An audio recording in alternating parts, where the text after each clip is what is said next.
Welcome to Pick Up and Deliver, the podcast where I pick up my audio recorders, I head out for a walk, and deliver an episode to you while I stroll around. I'm Brendan Riley.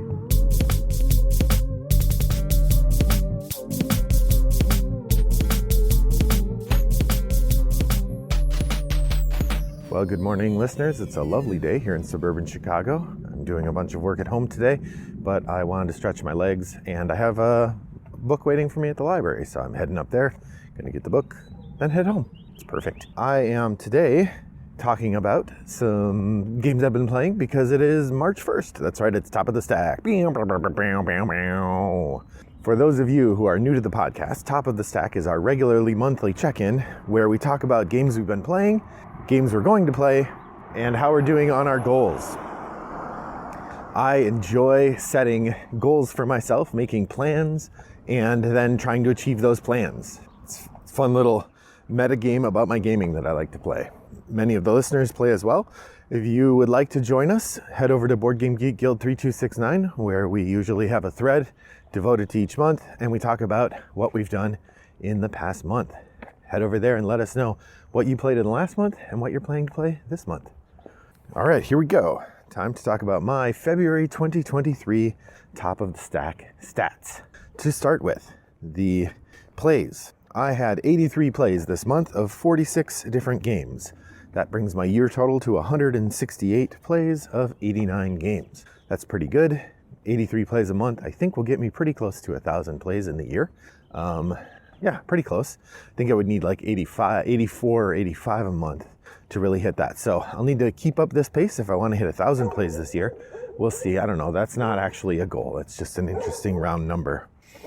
My shelf of opportunity, not a lot of success this month in terms of trimming down my shelf of opportunity, in part because I had a lot of success at the Chicago No-Ship math trade, where I got rid of a bunch of games I didn't want and acquired a bunch of new games that I do want, but haven't played yet. So my shelf of opportunity actually went from 55 to 66. I added 11 games this month to my shelf of opportunity, which doesn't feel great, but that's okay.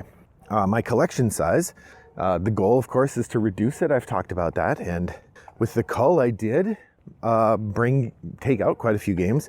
However, a lot of the games I took out, I had already, quote unquote, removed from my collection because they were in my to sell bag. And I don't know, I guess I go back and forth. Sometimes I mark a game as not in the collection anymore when I put it in this to sell bag, and sometimes I don't. So because a lot of the games were marked that way, getting rid of the games physically didn't actually reduce my collection size number, as according to Board Game Geek, which is the only place, you gotta have one place where you consider it definitive, and that's what I do on Board Game Geek, and do my best to keep that number accurate.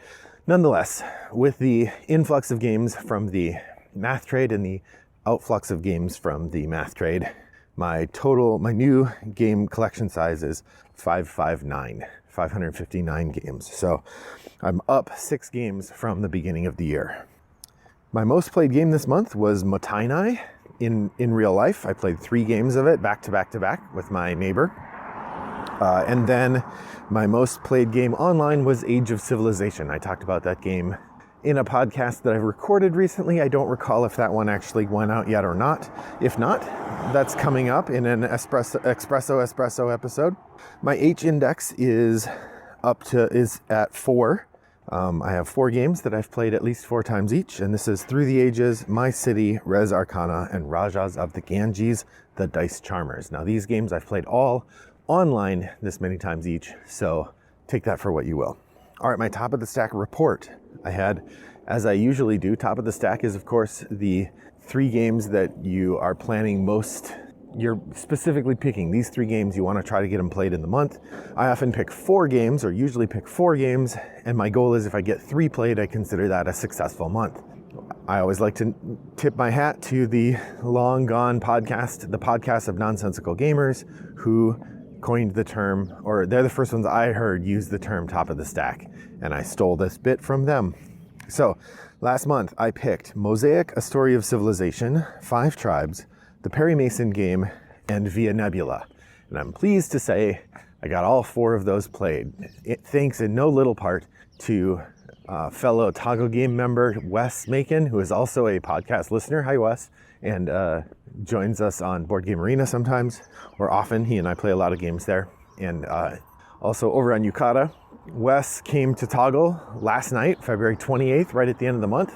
And he said, hey, what should we play? And I said, well, I'd love to play Five Tribes and Via Nebula. And we played both.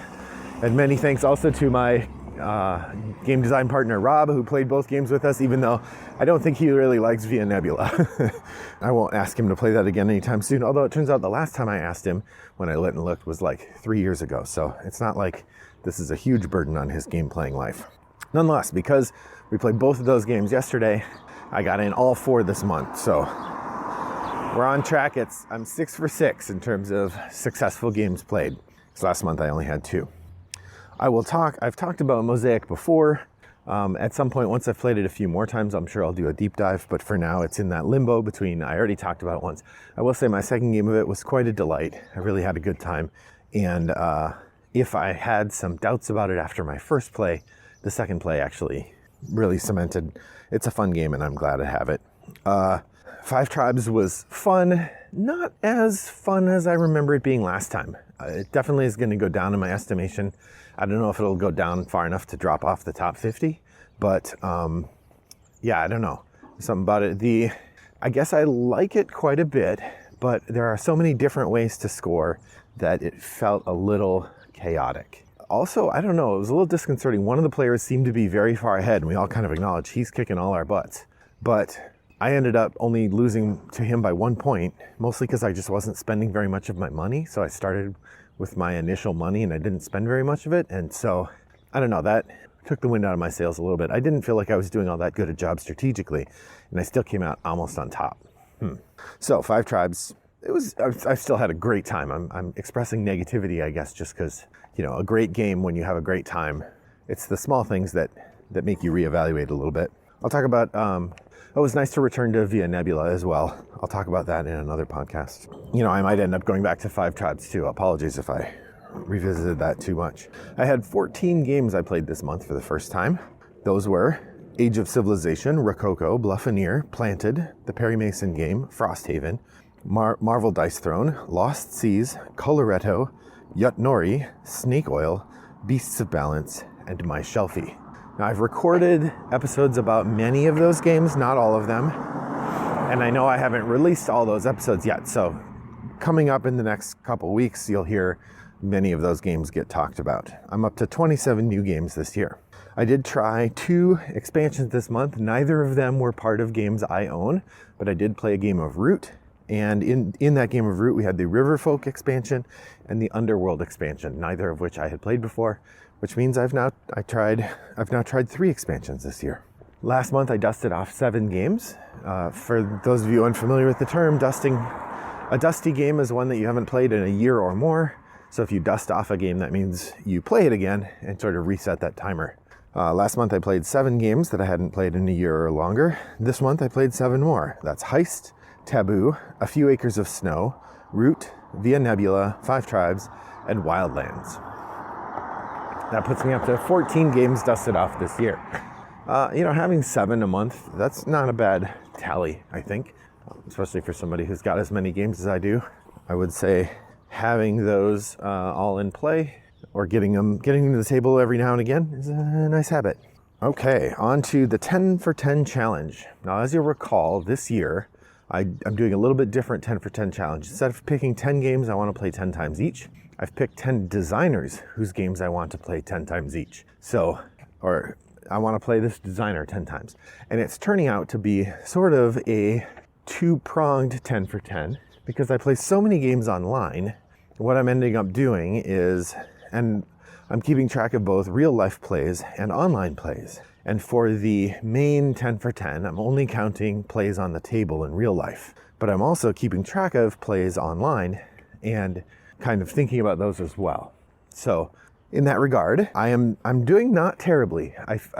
My figure is 8 to 9 games a month is what I need in order to stay on pace to finish my 10 for 10 by the end of the year.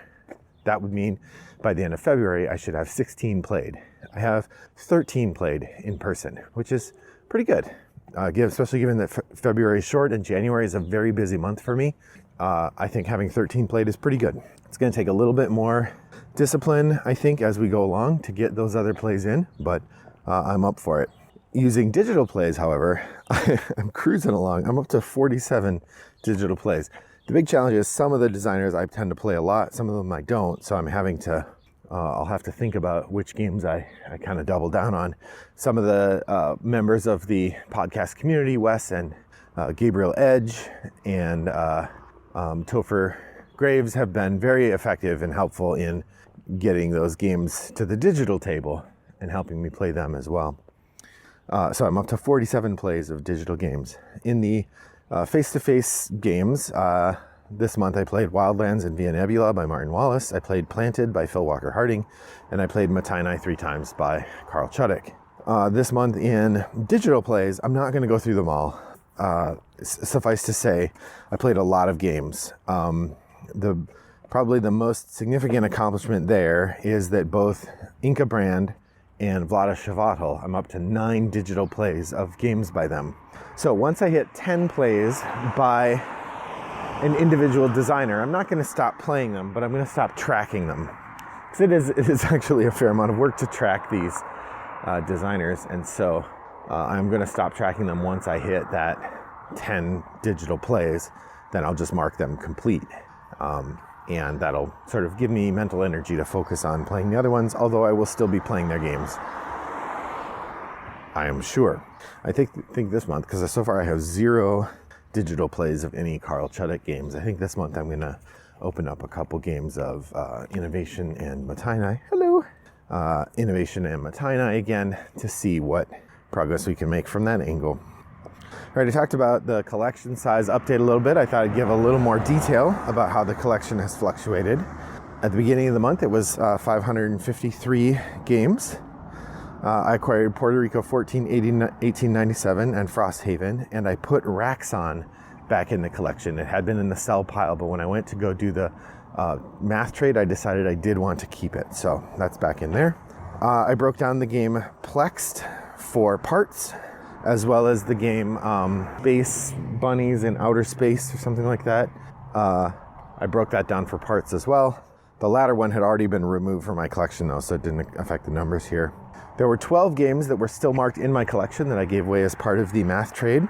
And then there are 10 games that I acquired as part of the math trade that came into my collection. Now I acquired actually more than that. One of those games is an expansion. And then the other games I put into play, or I either added to the Toggle game library or to the game library that I keep at school for my class, which I keep that under a separate ledger, and it doesn't count as part of my collection. I'll talk more about the games that came in the math trade in a future episode. And then finally, I had a couple games that I found at a discount store called Tuesday Morning, Bastion and Shadows Amsterdam. And then I also realized that my son's copy of Cat in the Box, which he got for Valentine's Day, was not marked as part of our collection, so I added that. And then somewhere in here, I've either made an accounting error or something. Oh, I also, because I currently on Board Game Geek, it reflects the idea that I have 559 games in my collection, and by my math, I said 558. So I'm not sure where I'm missing a game, but somewhere in there, there's either an extra game still marked as owned or a game that or I've forgotten to note a game that I acquired. Either way, that solution can be, I'm sure that'll be rectified at some point in the future. I did the 52 game challenge. I've been making very good progress on that, and I'm happy to share what I did there. You'll remember the 52 game challenge is a series of prompts designed to help you experience some variety in your gameplay, following sort of challenging or interesting ideas about what you might play. Going into the month, I had completed 7 of the 52 prompts, and this month I completed 10 more. Now I actually had 2 or 3 plays from this batch of 10 that were from games I played in January, but that's okay. The whole idea of this is just to realize what applies, and sometimes looking back, I'm like, oh yeah, that would apply to this. Now what I did last year that worked really well is in the first 2 or 3 months, I did at least half the list, maybe more, just sort of through casual play where I'm playing stuff and it turns out it fits some of the things on the list. And you know, if I use the first 3 months to really knock out those obvious ones, then starting with month 4, then I can really focus on completing the ones that are a little bit harder to get done. So here are the ones that I completed this month. Play your favorite prompt from 2019. I looked through that and I decided a game that makes you nostalgic. Nostalgic is my favorite prompt. And so I picked that and played Taboo. Play a game with a regular deck of cards. I've been playing Bahama Taxi on Board Game Arena, which uses a regular deck of cards. Play a game set on a ship. The game Bluffinier is about pirates on a ship. Play a game set in Victorian times. My wife and I played Obsession, and she and I are now tied, even Steven, for how many games we've won. I think 6 and 6, maybe. Play a game featuring a party. The game Rococo has a big ball at the end. I think that counts. Play a game with someone leading a double life. I played a couple rounds of Secret Hitler in February. Secret Hitler certainly involves a game where people are pretending to be liberals when in fact they're fascists. Play a game you should play while standing up. Now the game we played, Heist, One Team, One Mission, is a quick play game, and I've played it sitting down and I've played it standing up, and it's way more fun standing up just because it's dynamic. You have to grab stuff and move quickly, and being standing makes a huge difference in terms of getting that game to work properly. Play a game set in the 1950s. I mentioned I played the Perry Mason game that, oh my gosh, I'm walking near a playground and the kids are just screeching. Turning around. I played the Perry Mason game, which is set in the 1950s. The TV series started in 1957, so bing, bang, boom, done with that one. Play a game that won an award in 2022. In the mid-January, I played Cascadia, which won the Spiel des Jahres last year in 2022, so that seems like an excellent one to do. And finally, play a game set in a country you would not like to go on a vacation. Now, I took this in a broad sense to also include fictional countries. I would not want to go in a vacation in the fictional country in the game of the Resistance, or in this case, Coup I played, is set in that same sort of dystopian fascist dictatorship. All right, a quick summary of my shelf of opportunity. I've mentioned some of these before, but so the shelf of opportunity, as we've been talking, I've been explaining different games I've been playing to mark off of the shelf of opportunity. As I've acquired new games, those have gone on.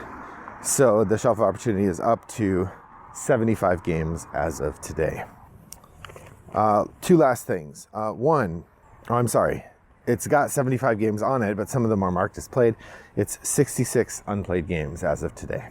Finally, we have the top 50 challenge. My goal was to play all 50 games in my top 50 between the beginning of 2022 when I made the list and 2024 when I will make my next top 50. So as of the January of this month, there were 12 games left to play. This month I played 5 tribes, so I have 11 to go. And then finally picking my games for next month. For my new game, I'm going to pick one of the games I got in the math trade, Bora Bora, the Stefan Feld Classic. Really excited to try that. That sort of jumped off the pile at me. For the novelty game, I picked Miskatonic School for Boys. It is a social deduction game of some sort. It's still in shrink from when I got it from the Kickstarter a long time ago. So I'm going to bust it open and try it out this month. For my top 50 challenge, I think I'm going to try to play Altiplano this month. That one's really fun and I would like to get it played. And then finally, for my Dusty game, I've been enjoying returning some of these older Martin Wallace titles, so I'm going to continue on that path and say Mythotopia will be my Dusty game to get on Dusty. Thanks for joining me on my walk today. I hope that your next walk is as pleasant as mine was. Bye-bye.